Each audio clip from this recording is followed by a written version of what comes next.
तर फडणवीस सांगतात आमच्याकडे मोदींसारखा चेहरा असं संजय राऊत यांनी म्हटलंय आणि भाजपच्या या चेहऱ्याला लोक घाबरतायत असं संजय राऊत यांनी म्हटलं। पंतप्रधान मोदींवर राऊतांनी टीका केली आहे। राऊतांकडून मोदींचा उल्लेख शोलेतील गब्बर असा करण्यात आलाय। हा चेहरा आहे की भुताटकी असा सवाल देखील राऊतांनी केलाय। 400 पार लोकशाही काय असं देखील संजय राऊत यांनी म्हटलं। मोदींनी 200 जागा जिंकल्या तरी खूप झाल्या असंही टीका संजय राऊत यांनी केली आहे। देवेंद्र फडणवीसांनी म्हणे असं सांगितलंय। मला प्रश्न विचारला काय की आमच्याकडे मोदी सारखा चेहरा आहे,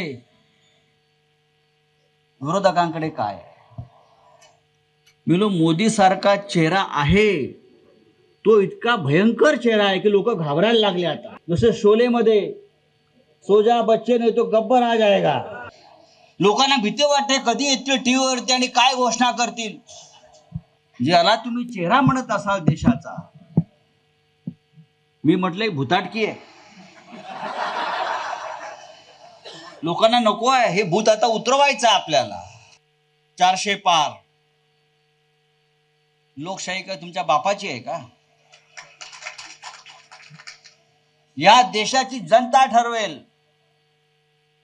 हे मोदी नाही ठरवू शकत।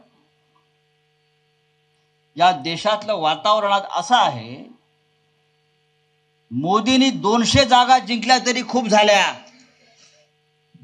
आणि आपली इंडिया आघाडी कोणत्याही परिस्थितीमध्ये 300 पार होते।